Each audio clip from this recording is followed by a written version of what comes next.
اس زندگی میں اللہ نے اپنے بندے کو اپنے حکم کے مطابق زندگی گزارنے کا پابند بنایا ہے۔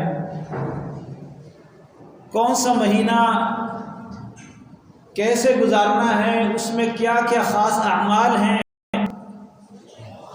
جن کا کرنا اللہ کی طرف سے لازم اور ضروری ہے، یہ اللہ نے وعدے کر دیے ہیں۔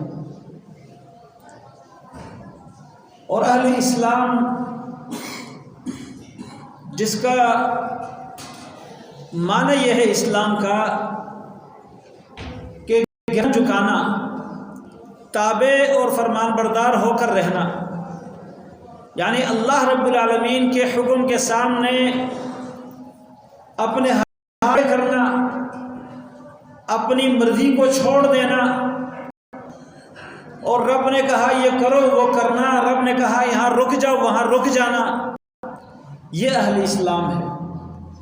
ان کی زندگی کا اصل مقصد یہی ہے کہ رب کا حکم آئے اور ہم اس کی تعمیل کریں، وہ کرنے میں اور نہ کرنے میں اللہ کے حکم کے پابند رہتے ہیں۔ اللہ تبارک و تعالیٰ نے اپنے بندوں کے لیے کھانے پینے کی بہت ساری چیزیں حلال کر دی ہیں، ان کے لیے اپنی جائز شہوت پوری کرنے کے لیے نکاح کا ذریعہ اور اسی طرح لونڈیوں کا ذریعہ رکھا تھا۔ اس کے علاوہ مختلف قسم کے حلال مشروبات اللہ نے پیدا کیے ہیں اور انسان کو ان سے فائدہ اٹھانے کی اجازت دی ہے، لیکن جہاں رب ان حلال چیزوں سے بھی روکے اور کہہ دے کہ یہ نہیں پینا، یہ نہیں کھانا، یہ نہیں کرنا، اگرچہ وہ عام اوقات میں چیز حلال تھی، لیکن اللہ کے حکم کی وجہ سے جس وقت تک اللہ نے پابندی لگائی ہے اس پابندی کو اپنے اوپر لاگو کرنا یہ مسلمان کی شان ہے۔ اللہ تبارک و تعالیٰ نے سال میں ایک مہینہ ایسا مقرر کیا ہے جو عام مہینوں سے ہٹ کر کچھ پابندیوں کو لے کر یہ مہینہ آتا ہے۔ اب شعبان کا تقریباً آخری ہفتہ ہے، اس کے بعد جو اسلامی سال کا 10واں مہینہ 9واں مہینہ اسلامی سال کا 9واں مہینہ رمضان وہ شروع ہونے جا رہا ہے، اور اس مہینے کی اہمیت، افضلیت، اس کی بہتری اور فضیلت قرآن کریم کے مختلف مقامات پر اللہ نے بیان کی ہے۔ سورۃ البقرہ میں رب العالمین نے فرمایا شہر رمضان الذی انزل فیہ القرآن، رمضان تو وہ مہینہ ہے جس میں قرآن اتارا گیا ہے۔ قرآن کے اترنے کا حوالہ دے کر رب العالمین نے اس مہینے کی بہتری اور فضیلت بیان فرمائی ہے۔ یہاں پر ہمیں یہ بات ذہن میں رکھنی چاہیے کہ جس چیز کی نزول کا حوالہ دے کر رمضان کی افضلیت اور بہتری بیان کی گئی ہے اس کی اپنی کیا افضلیت ہوگی، یہ ایک مستقل موضوع ہے کہ جو اس مہینے میں نازل ہونے والا قرآن ہے اس قرآن کے نزول کا حوالہ دے کر اللہ نے رمضان کی افضلیت اور اس کی عظمت ہمارے سامنے بیان کی ہے، تو اس نازل ہونے والی کتاب کی کیا عظمت ہوگی۔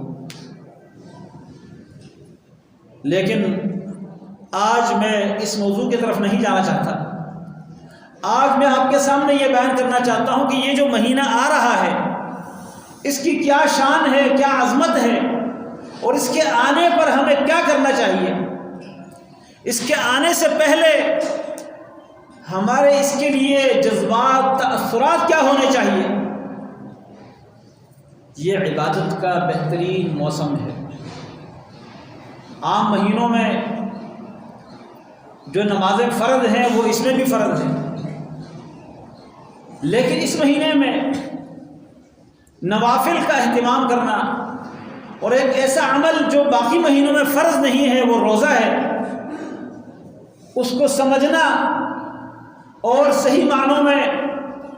اس کے مقاصد کو مد نظر رکھتے ہوئے روزہ رکھنا، اور اس کے ساتھ ساتھ بہت سارے اعمال ایسے بھی ہیں جو باقی مہینوں میں بھی اجر ثواب کے باعث ہیں، لیکن اس مہینے میں ان کی فضیلت بہت زیادہ ہے، اجر بہت بڑھ جاتا ہے، جیسے عمرہ ہے، صدقہ ہے، دعا ہے، قرآن کریم کی تلاوت ہے۔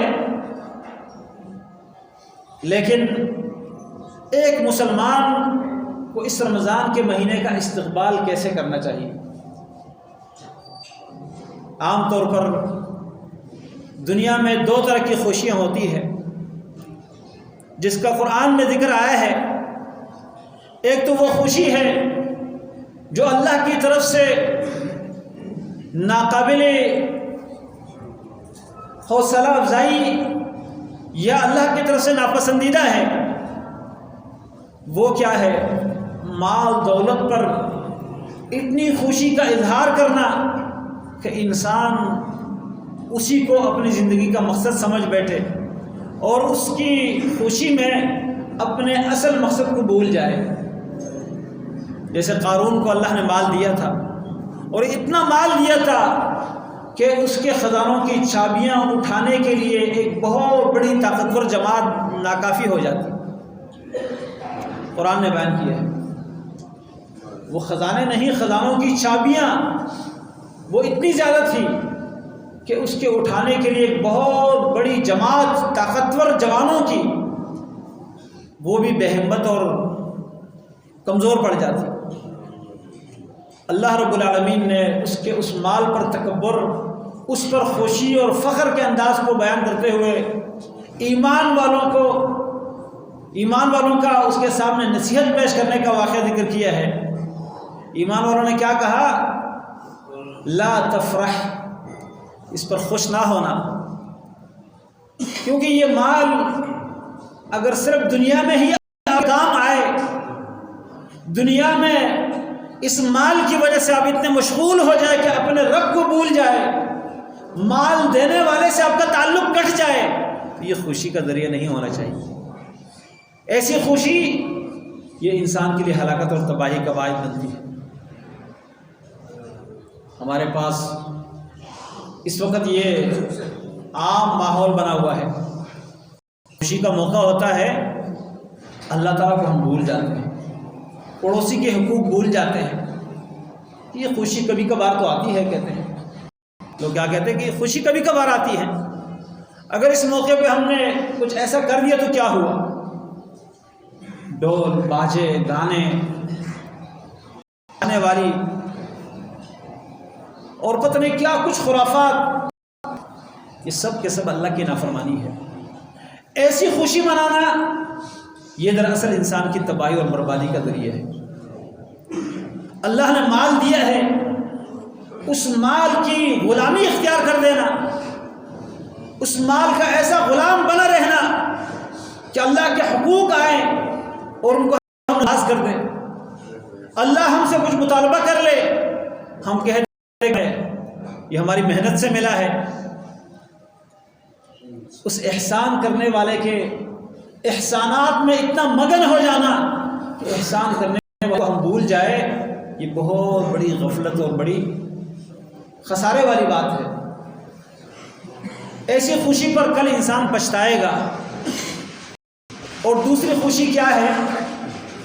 کسی دینی معاملے پر خوش ہو جانا، جیسے اللہ رب العالمین نے قرآن کے نزول کا ذکر کرتے ہوئے فَبِذَلِكَ فَلْيَفْرَحُوا، اس پر ان کو خوش ہونا چاہیے۔ هُوَ خَيْرٌ مِّمَّا يَجْمَعُونَ، جو کچھ یہ دنیا کے لوگ اکٹھا کرتے ہیں ان سب سے یہ بہتر ہے۔ دنیا کے مال دولت پر جو یہ خوش ہوتے ہیں اس خوشی سے یہ خوشی بہتر ہے، لیکن اس خوشی کا مطلب یہ نہیں کہ کسی خاص دن خوشی آئے۔ خوش ہونا الگ چیز ہے، خوشی منانا الگ۔ قرآن کریم کی آیات کے بارے میں اللہ نے فرمایا وَإِذَا مَا أُنزِلَتْ سُورَةٌ، جب کوئی ایسی صورت نازل ہوئی ہوتی ہے جس میں کسی حکم کا بیان ہوتا ہے، کسی فریضے کا بیان ہوتا ہے، جہاد کا حکم ہوتا ہے، منافق لوگ تو آیات سن کر گھبرا جاتے ہیں، پریشان ہو جاتے ہیں اور کہتے ہیں ماذا قال آنفا، ابھی کیا کہا گیا؟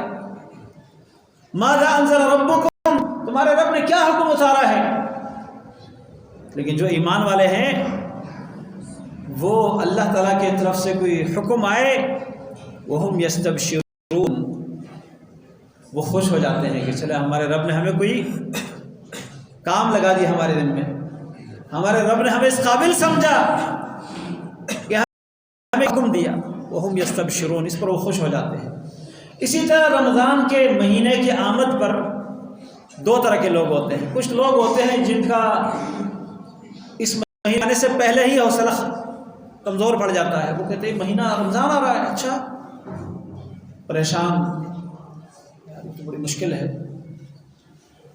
یہ مہینہ پھر آ گیا اتنا جلدی، پریشان ہو جاتے ہیں۔ کیوں؟ اس لیے کہ ان کو کوئی دلچسپی نہیں ہے، کوئی شوق نہیں ہے اللہ تعالیٰ کی عبادت کی، اللہ کی عبادت کا کوئی شوق نہیں ہے ان کے دلوں میں۔ اس مہینے کے آنے پر وہ پریشانی کے شکار ہو جاتے ہیں۔ لیکن ہمیں ایسا نہیں ہونا چاہیے۔ مسلمان کو اس مہینے کے آنے پر خوش ہو جانا چاہیے کہ اللہ تیرا شکر ہے، مجھے ایک موقع تو نے اور دیا میری زندگی میں، ایسا موقع جس میں کم وقت میں زیادہ اجر پا سکتا ہوں، کم عمل کے ساتھ زیادہ نیکی حاصل کر سکتا ہوں، اپنے گناہوں سے توبہ کر کے اپنی اصلاح کر سکتا ہوں۔ اس مہینے کے آنے پر مسلمان کو خوش ہو جانا چاہیے، اور یہی وجہ ہے کہ رسول اللہ صلی اللہ علیہ وسلم اپنے صحابہ کرام کو اس مہینے کے آنے پر وہ خوشخبری سناتے ہیں۔ رسول اللہ صلی اللہ علیہ وسلم نے صحابہ کرام کو اس رمضان کے آنے سے پہلے نصیحت کرتے ہوئے فرمایا، اتاکم شہر مبارک، تمہیں ایک مہینہ آیا تمہارے پر جو مبارک مہینہ ہے۔ ایک روایت میں ہے وہ یبشر اصحابہ بقدوم رمضان، اپنے ساتھیوں کو رسول اللہ صلی اللہ علیہ وسلم رمضان کے آمد پر خوشخبری سنا رہے تھے، خوشخبری۔ تو مسلمان کے لیے رمضان کے آنے کی خبر کیا ہے؟ خوشخبری ہے، اور جس کو اس کے آنے پر خوشی نہ ہو، اس کا مطلب یہ ہے یہ بڑا بدبخت انسان ہے۔ تو ایک تو رمضان کے آنے پر ہمیں خوش ہونا چاہیے، اس لیے نہیں کہ یہ کمائی کا بڑا بہترین سیزن ہے، اس لیے نہیں کہ مجھے اپنے کام سے چھٹی مل جائے گی، چھٹی پر خوش ہو جاؤں، مجھے اپنے گھر جانے کا موقع مل جائے گا، مجھے اپنے عید کے لیے خریداری کا موقع مل جائے گا، دنیاوی معاملات پر خوش نہیں۔ خوشی اس لیے ہے کہ یہ ایک اہم ترین فریضے کی ادائیگی کا مہینہ ہے، یہ اللہ کی رحمتوں کے نزول کا مہینہ ہے، یہ اللہ کی طرف سے بخشش اور مغفرت کا مہینہ ہے۔ اس مہینے میں قرآن نازل ہوا ہے، اس مہینے میں ایک رات ایسی ہے جو 1000 مہینوں سے بہتر رات ہے۔ اس مہینے کی ہر رات اللہ تعالیٰ اپنے کچھ بندوں کو جہنم سے چھٹکارا دے دیتا ہے، اس لیے وہ خوش ہوتا ہے۔ تو ہمیں اس کے آنے پر خوش ہونا چاہیے۔ اور دوسرا اس کے استقبال کا طریقہ یہ ہے کہ جب اس کا چاند نظر آئے تو چاند نظر آنے پر ہمیں اس کی پابندیوں کو اپنے اوپر لاگو کرنا چاہیے، اور چاند دیکھ کر ہر مہینے کا چاند جو دعا رسول اللہ صلی اللہ علیہ وسلم پڑھا کرتے تھے، اللہم احلہ علینا بالیمن والایمان والسلامۃ والاسلام والتوفیق لما یحب ویرضی ربنا وربک اللہ، یہ دعا اللہ کے رسول صلی اللہ علیہ وسلم نئے چاند دیکھنے پر پڑھتے تھے۔ لیکن جب آپ سمجھتے ہیں کہ ایک سیزن ایسا ہے جو کمائی کا سیزن ہے، جس میں کام بہت زیادہ چلتا ہے، منافع بہت زیادہ مل جاتا ہے، تو دنیا کے معاملات میں کیا رویہ ہمارا ہوتا ہے؟ ہم انتظار کرتے ہیں کہ وہ موقع آئے گا، وہ سیزن آئے گا تو پھر میں تیاری کروں گا، پھر میں اس کی کمائی کے لیے ساز و سامان جمع کروں گا۔ نہیں، آپ مارکیٹ کے لوگوں کو جا کے پوچھ لیں، اور آپ تو اسی دنیا میں لوگوں کے ساتھ تعلقات جانتے ہیں کہ جس سیزن کے لوگ اپنے سیزن سے پہلے تیاری نہ کرے تو موقع پر تیاری نہیں کر پاتے۔ کسی بھی سیزن کے آنے سے پہلے وہ سٹاک جمع کرتے ہیں، وہ اس کے لیے پیسہ اکٹھا کرتے ہیں تاکہ وقت پر ہمیں خریداری کرنے کا موقع ملے اور ہم سٹاک جمع کریں اور ہم منافع حاصل کر سکیں۔ یہ ہر پیشے کے لوگ اس لیے کہ ان کو پتہ ہے کہ میں اگر ٹائم پر وقت سے پہلے تیاری نہ کروں تو موقع پر تیاری کا موقع وقت پر تیاری کرنے کا موقع نہیں ملے گا۔ اسی لیے اس رمضان کے آنے سے پہلے ہمیں ذہنی طور پر اپنے آپ کو تیار کرنا چاہیے کہ یہ مہینہ میری زندگی کا ایک سنہرا موقع ہے۔ یہ اگر ہاتھ سے نکل گیا پتہ نہیں آئندہ نصیب ہوگا بھی یا نہیں، کیونکہ کتنے ایسے مسلمان میرے ساتھ ایک مسجد میں نماز پڑھنے والے، ایک ہی علاقے میں رہنے والے، روز ملنے والے، مہینہ تو آ رہا ہے لیکن ان کو نصیب نہیں ہو۔ یہ مہینہ تو آ جائے گا لیکن وہ نہیں ہے، اور میں آج ہوں، رمضان تک پہنچ سکتا ہوں یا نہیں میرے پاس اس کی گارنٹی نہیں، اور اگر یہ مہینہ مجھے تو میں اس میں وہ کچھ کروں گا جس پر بعد میں مجھے پچھتاوا نہ ہوگی یہ مہینہ میں نے ویسے ضائع کر دیا۔ اس لیے پہلے سے تیاری ذہنی طور پر، اور یہ ہے کہ اللہ رب العالمین کی طرف سے اس مہینے کے آنے کو اپنے لیے ایک نعمت، اللہ کی رحمت، اس کا احسان سمجھ کر شکریہ ادا کرنا چاہیے۔ اے اللہ تیرا شکر ہے، اس مہینے کے آنے سے پہلے تو نے میری نہیں لی، مجھے موقع دے دیا، یا اللہ مجھے اس میں توفیق بھی دے دے۔ اور توفیق کے لیے ضروری یہ بھی ہے کہ انسان کے اندر تڑپ ہو، کوئی جذبہ ہو، کوئی شوق ہو۔ صحابہ کرام، تابعین، ان کے واقعات اگر آپ پڑھیں گے حیران ہو جائیں گے کہ وہ رمضان کے گزرنے کے بعد 6 مہینے تک تو دعائیں کرتے تھے کہ اللہ جو اس رمضان میں ہم نے کیا وہ قبول فرما، اور اگلے 6 مہینے میں، 5 مہینے میں وہ رمضان کے آنے کے لیے دعائیں کرتے تھے کہ اللہ رمضان کا مہینہ ہمیں نصیب کر دے۔ اور ہمارے اوپر یہ مہینہ آ رہا ہے تو ہمیں کوئی خوشی کا احساس نہیں، کوئی جذبہ نہیں، کوئی شوق نہیں۔ یہ اندر سے ہماری ایمان کی کمزوری کی علامت ہے۔ اس مہینے کا استقبال وہ یہ ہے کہ میں پہلے سے اپنے گناہوں کو گن گن کے رکھوں کہ اللہ رمضان سے پہلے میں یہ گناہ بھی کرتا رہا، یہ بھی کرتا رہا، یہ بھی کرتا رہا، یہ بھی کرتا رہا، بہت لمبی لسٹ ہے، میں نے اپنے نام اعمال کو سیاہ کیا ہے۔ اے اللہ یہ تو نے مجھے موقع دیا، آج کے بعد، اس رمضان کے بعد میں اپنی اصلاح کرتا ہوں، میں پچھلے تمام گناہوں پر یا اللہ تجھ سے شرمندہ ہو کر، پچھتا کر معافی مانگتا ہوں، یا اللہ مجھے معاف کر دے، آئندہ اپنی اصلاح کرتا رہوں گا۔ اس رمضان کے مہینے کو اپنی زندگی بدلنے کا مہینہ سمجھ لینا چاہیے۔ اور پھر اس کی تیاری کا ایک طریقہ یہ بھی ہے کہ اس مہینے میں میرے اوپر اللہ نے کیا فرض کیا ہے، اس مہینے کو میں نے کیسے گزارنا ہے، میں ان اعمال کو، ان احکام کو جان لوں، کیونکہ عمل سے پہلے عمل کا علم یہ ضروری ہوتا ہے۔ کوئی بھی عمل جب آپ کے اوپر فرض ہو جاتا ہے، اس عمل کا طریقہ سیکھنا بھی آپ کے اوپر فرض ہے۔ آپ کے لیے ضروری ہے کہ آپ نماز پڑھنے سے پہلے وضو کریں۔ وضو کرنا آپ پر فرض ہے تو وضو کا طریقہ سیکھنا آپ کے اوپر پہلے فرض ہے۔ آپ کے اوپر اگر غسل فرض ہے تو غسل کا طریقہ سیکھنا آپ کے لیے پہلے فرض ہے۔ اسی طرح رمضان کے روزے آپ پر فرض ہے تو آپ کو روزے کا علم حاصل کرنا چاہیے کہ روزہ ہے کیا۔ الصوم عربی کا لفظ ہے اور اس کی فرضیت اللہ نے قرآن کریم میں ان الفاظ سے بیان کی ہے، یا ایھا الذین آمنوا کتب علیکم الصیام کما کتب علی الذین من قبلکم لعلکم تتقون۔ اے ایمان والو، تم پر روزے فرض کیے گئے ہیں جس طرح تم سے پہلے لوگوں پر فرض کیے گئے تھے، تاکہ تم پرہیز کرنے والے بن جاؤ۔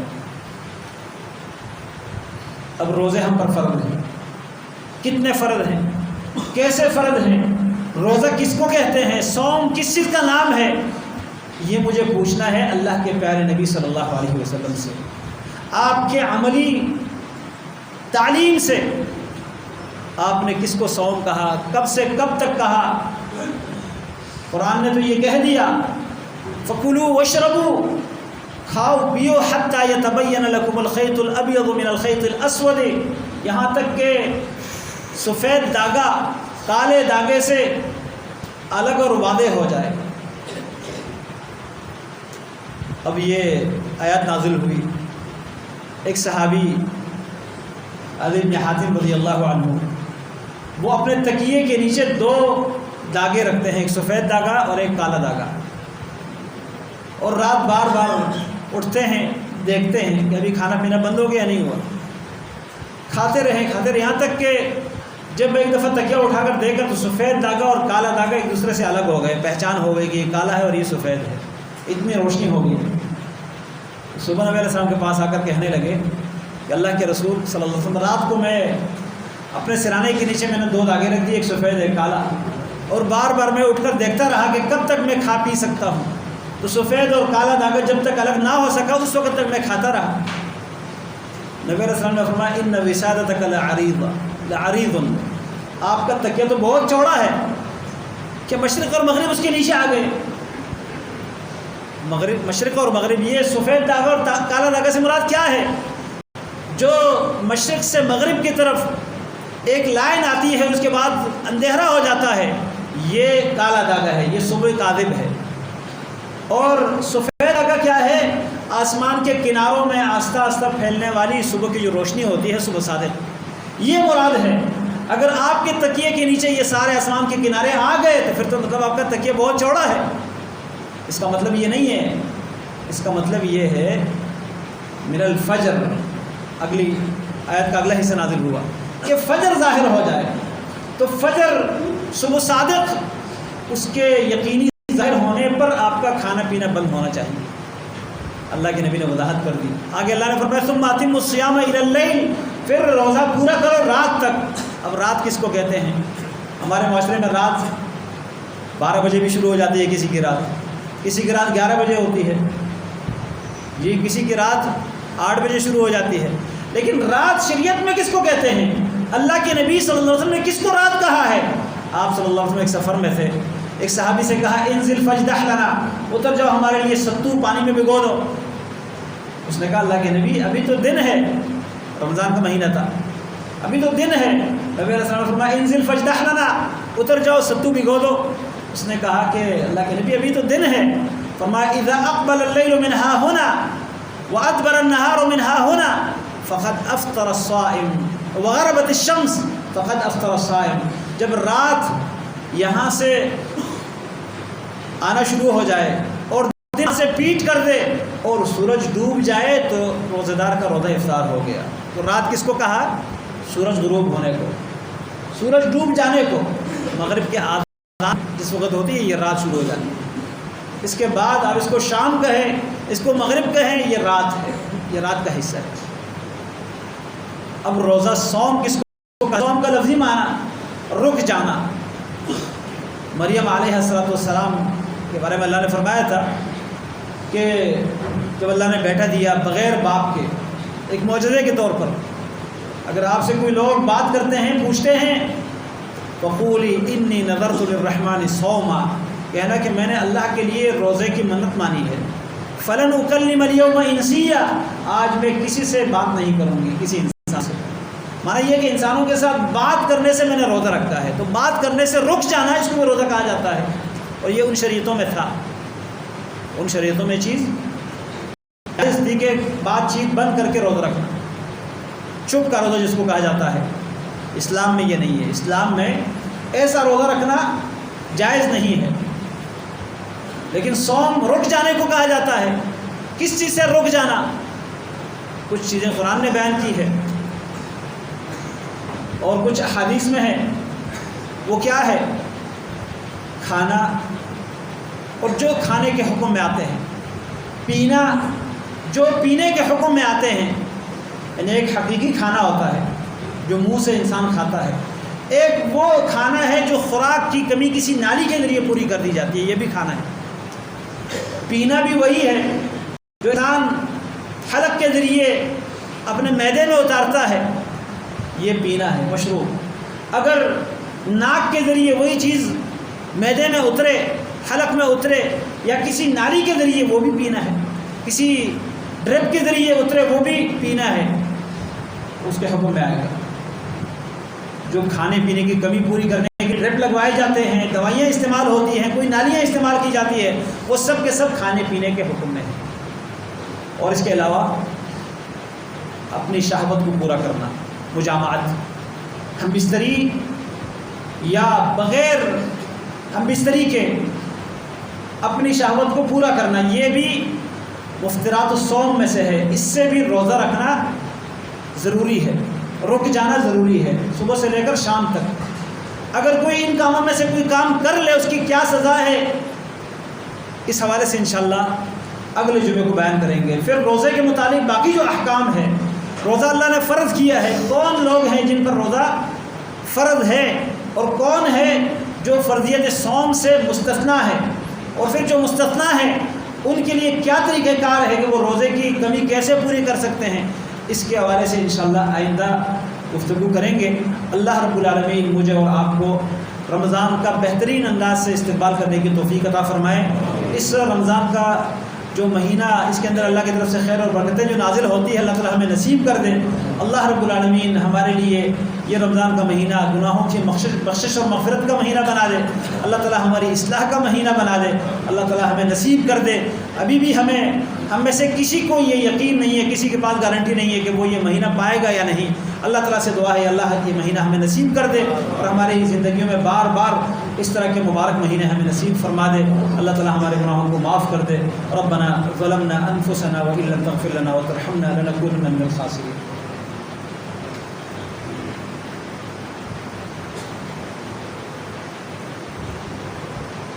ان الحمد لله نحمده ونستعينه ونستغفره ونعوذ بالله من شرور انفسنا ومن سيئات اعمالنا، من يهده الله فلا مضل له ومن يضلل فلا هادي له، واشهد ان لا اله الا الله وحده لا شريك له، واشهد ان محمدا عبده ورسوله۔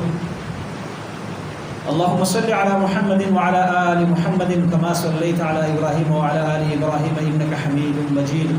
اللهم بارك على محمد وعلى آل محمد كما باركت على ابراهيم وعلى آل ابراهيم انك حميد مجيد۔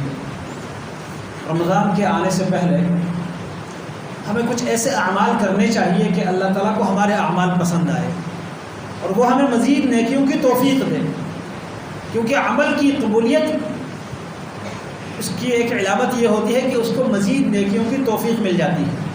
تو ایسے اخلاص کے ساتھ ہمیں عمل کرنا چاہیے کہ ہمارا عمل اللہ کے ہاں قبول ہو جائے، اور آگے ہمیں مزید نیکیوں کی توفیق مل جائے، اور پھر نیکی سے نیکی کی طرف راستہ بن جاتا ہے۔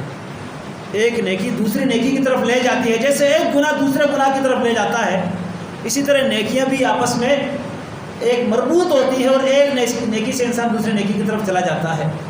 تو ایسی کچھ نیکیاں کرنی چاہیے ہمیں رمضان کے آنے سے پہلے، تاکہ رمضان میں ہمیں مزید نیکیوں کی توفیق مل سکے۔ اور پھر خاص طور پر ہمارے وہ بھائی یا وہ ہماری بہنیں جو پہلے رمضانوں میں کوتاہیاں کرتے رہے ہیں روزہ رکھنے میں، عبادات کرنے میں، ان کو اللہ تعالیٰ سے سچی معافی مانگ کر، توبہ کرتے ہوئے، پچھتاتے ہوئے، اپنے کیے ہوئے جو گناہ ہیں ان کی معافی مانگنی چاہیے۔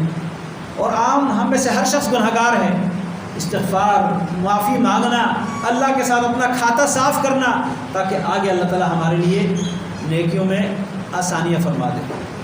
اور اس کے ساتھ ساتھ جو ذہنی طور پر تیار نہ ہونا، تو عام موقع پر، عین موقع پر پھر مشکل ہو جاتا ہے۔ کئی لوگ پہلے سے ذہن بنا بیٹھے ہوتے ہیں کہ اس دفعہ میں نے رمضان کے روزے چھوڑنے کا کیا حیلہ، کیا طریقہ اپنانا ہے۔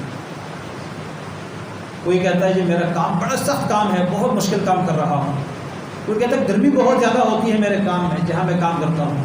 کوئی کیا بہانہ۔ میرے محترم بھائیوں، اللہ تعالیٰ کسی پر ظلم نہیں کرتا۔